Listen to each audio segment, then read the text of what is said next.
언제나 필승! 네, 반갑습니다. 필승입니다. 반갑습니다.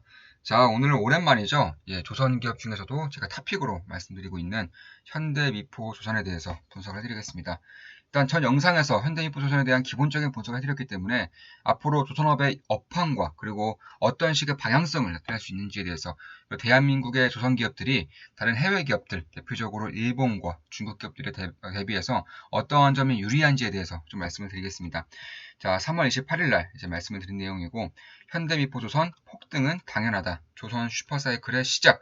가장 저평가된 친환경 업종이라고도 공개적으로 분석을 해드린 바가 있습니다. 현재 저 같은 경우도 투자 중이고, 대략적으로 현재 저 같은 경우에는 제 계좌 기준으로 67% 수익을 내고 있는 것은 사실입니다. 자, 제가 공개적으로 이제 분석을 해드리는 기업 중에서도 거의 일부분의 기업들만 이제 매수를 하고, 대부분은 이제 많이 오른 상황에서 혹은 변곡점에서 주로 말씀을 드리고 있기 때문에 이런 변곡점에서 말씀드리는 것뿐만 아니라 이런 식의 꾸준히 관심을 가져야 되는 것들은 제가 크게 수익을 보고 있음에도 분석을 해드리는 것을 이제 참고만 하시면 되겠습니다. 물론 제 모든 영상은 매수, 매도, 예, 추천 리딩 절대 아닌 거 다들 알고 계시죠? 예, 참고만 하시면 되겠습니다. 자, 일단 현대미포조선은 간단하게 말씀드릴게요. 일단 기본적 분석을 그 전 영상에서 다 해드렸기 때문에 좀 간단하게 말씀드리면 당연히 전 세계 1등입니다. 어떤 게 1등이냐? 중형 선박, 중소형 선박에서 전 세계 1등을 차지하고 있습니다. 근데 1등도 그냥 1등이 아니라 독점이에요, 독점. 현대미포조선의 기술력을 따라올 수 있는 조선기업이 전 세계에 단 한 곳도 없습니다. 아예 없어요. 그만큼 이쪽에 대한 수혜를 고스란히 볼 수가 있는 것이고, 특히나 이제 조선을 종류를 좀 살펴보면은 석유 사화학, 이제 석유화학 운반선, 그리고 컨테이너 운반선, 가스 운반선, 뭐 LNG, LPG가 되겠죠. 자동차 운반선, 뭐 컨테이너선, 벌크선, 특수선 이런 것들을 할 수가 있는 것인데, 여기서 이윤이 좀 많이 남는, 그러니까 고품질의 조선 위주로만 이제 하더라도 충분한 수익률을 낼 수 있을 정도로 조선 산업이 꽤나 강해지고 있다, 이런 것을 볼 수가 있겠습니다. 따라서 현대해프조선의 그런 공시 자료를 보면은 대부분이 이제 LNG, LPG, 그러니까 가스 운반선이라던가 혹은 LNG 추진선, 그리고 이제 뭐 컨테이너선도 이제 간혹가다 보이고 있고, 이쪽에 대한 수익률이 꽤나 높은 선 위주로 받는 것만 보더라도 지금의 산업이 어떤 상황인지를 잘 알 수가 있다, 이렇게 보시면 될 것 같습니다. 뭐 나머지 이제 수익률이 좀 많이 남지 않는 것들은 중국 조선사들이 이제 꽤나 물량을 많이 가지고 있는 것도 맞아요. 자, 그런 것을 보면은 이번에도 IMO가 있었죠. IMO 회의가 있었는데 사실 여기에 기대하시는 분들도 꽤 많았어요. 저 같은 경우에도 어느 정도는 기대를 하고 있었고, 다만 지금의 결과를 보면은 대부분의 이제 조선업 중에 투자하고 있는 투자자분들의 의견을 들어보면 꽤나 실망적인 결과다, 이렇게 말씀을 하시는 것 같습니다.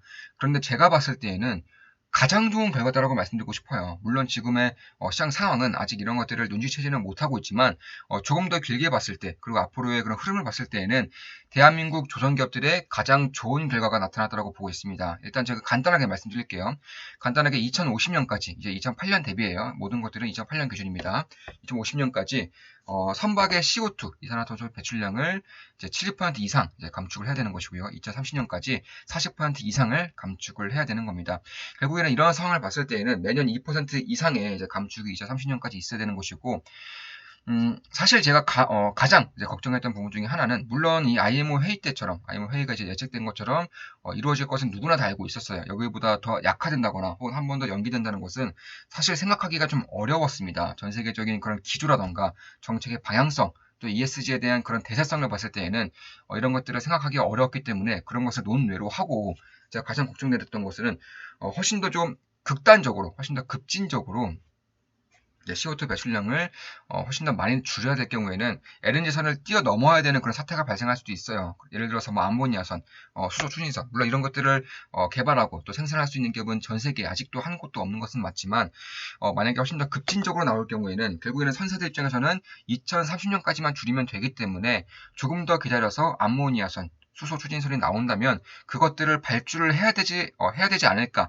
이러한 생각을 할 수도 있었습니다. 그런데 다행히도 그렇게 급진적으로 나오진 않았어요. 물론 대부분의 투자자들은 급진적으로, 그러니까 예상보다 급진적으로 나오지 않았기 때문에 이 친환경 조선, 그러니까 LNG 추진선을 주로 만들고 있는 주로 이제 대한민국 조선 기업들은 사실 수혜가 그렇게 크지 않을 수 있다, 그러니까 투자자들이 예상했던 것보다는 수혜가 크지 않을 수 있다. 이러한 생각을 좀 하셨던 것 같습니다. 제가 봤을 때는 가장 수혜가 커요. 왜냐하면 이 정도의 속도라면 LNG 추진선이 가장 대빵입니다. LNG 추진선이 가장 이제 매력적인 그런 추진선으로 나타나는 것이고, 결국 암모니아선이라던가 혹은 수질 추진선은 대한민국도 물론 굉장히 매력적인 기술력이 있는 기업들이지만 일본 기업들에 대한 그런 기술력을 절대 무시할 수가 없어요. 암모니아선 수소 같은 경우는 일본 기업들도 꽤나 잘하기 때문에 이쪽에 대한 우려감이 있었다면 이제는 이런 우려감도 몇 년 뒤로 일어날 수가 있기 때문에 앞으로 당분간은 이제 LNG 선에 대한 그런 수혜 정도가 상당히 클 수 있다. 이렇게 보시면 될 것 같습니다. 그러니까 경쟁국이 한국 말고는 없어요. 아예 LNG 추진선, LNG선에 대한 경쟁력을 가지고 있는 기업들이 한국 외에는 별로 없습니다. 그런 것을 보더라도 결국에는 이쪽에 대한 추진선, 이쪽에 대한 시장이 점점 커질수록 당연히 이제 현대미포조선을 비롯한 대한민국 조선 3사가 이제 가져갈 가능성이 굉장히 큰 것이고, 사실 노후 선박들을 좀 본다고 하더라도 앞으로 10년 동안 대략 매년 2,000선 이상, 2,000척 이상이 이제 수요가 발생하기 때문에 여기에 대한 수혜를 상당히 크게 볼 수 있다. 그러니까 지금 당장으로서는 상당히 고평가로 보일 수도 있지만 앞으로 가면 갈수록 특히나 실적이 점차적으로 찍힐 수 있는 대략 2년 뒤의 상황을 본다면 상당히 달라져 있을 수 있다. 물론 그때 상황이 제 예상대로 간다면 지금의 주가보다는 당연히 훨씬 더 이제 높을 수 있는 그런 가능성도 있기 때문에 조금 더 관심을 갖고 지켜볼 업종인 것은 맞다라고 저는 보고 있습니다. 물론 제 모든 영상은 매도, 추천 리딩 아닌 거 다들 알고 계시죠? 참고만 하시면 되겠습니다. 따라서 그런 것을 봤을 때에도 이 현대미포소선이 가져갈 수 있는 그런 것들이 상당히 커요. 사실상 이 LNG선 그리고 LPG선만 하더라도 이미 이제 물론 다른 선들도 조금은 일부는 있겠지만 이미 올해 5월 기준으로 50척 이상을 수주했습니다. 이미 5월 기준으로 50척 이상 수주했어요. 그런 것을 봤을 때에도 상당히 좀 매력적인 그런 구간인 것은 맞지 않나 이렇게 보고 있습니다. 앞으로는 이러한 수주 잔고를 통해서 특히 앞으로 이제 받는 수주 잔고 같은 경우에는 2년 5개월 정도, 2년 6개월 정도의 도크가 완전히 꽉 찼기 때문에 앞으로는 성과를 충분히 올려받을 수도 있습니다. 특히 경쟁사가 없기 때문에 현대인프소선 같은 경우는 그런 것들이 조금 더 이제 자유로운 것이죠. 대형선 같은 경우에는 삼성중공업, 현대중공업, 대우조선해양 뿐만 아니라 미쓰비시라던가 중국 이제 선박 중공업 같은 이러한 다른 여러 기업들이 있지만 중소형 조선을 가지고 있는 생산할 수 있는 그런 기업은 전 세계에 거의 독점적으로 현대미포조선이 가지고 있기 때문에 그런 것을 봤을 때에는 사실 이 현재 수주 잔량만 합쳐더라도 100척이 넘고요. LNG선, LPG선만 보더라도 50척이 넘습니다. 이미 넘었기 때문에 앞으로 이제 지속적으로 받을 수 있는 그런 선사들은 가격을 충분히 올릴 수 있다는 점에서도 상당히 좀 매력적인 구간에까지 왔다라고 보고 있습니다. 이런 사이클 산업 같은 경우에는 실적이 찍혔을 때 투자를 한다기보다는 이 실적이 찍히기 전에 수주량을 좀 보면서 혹은 산업의 그런 흐름을 보면서 실적이 찍히기 전에부터 이제 관심을 갖는 것이 훨씬 더 안정적인 투자가 될 수 있다는 점에서 지금부터라도 꽤나 관심을 가질만 하다. 물론 저 같은 경우에는 67% 이상 수익 중인 것은 맞지만 그럼에도 여전히 비중을 이제 가지고 있는 것이고, 물론 일부 비중은 이제 팔았습니다. 일부 비중은 팔았지만 여전히 많은 비중을 가지고 있는 것은 맞아요. 그런 것을 봤을 때에는 앞으로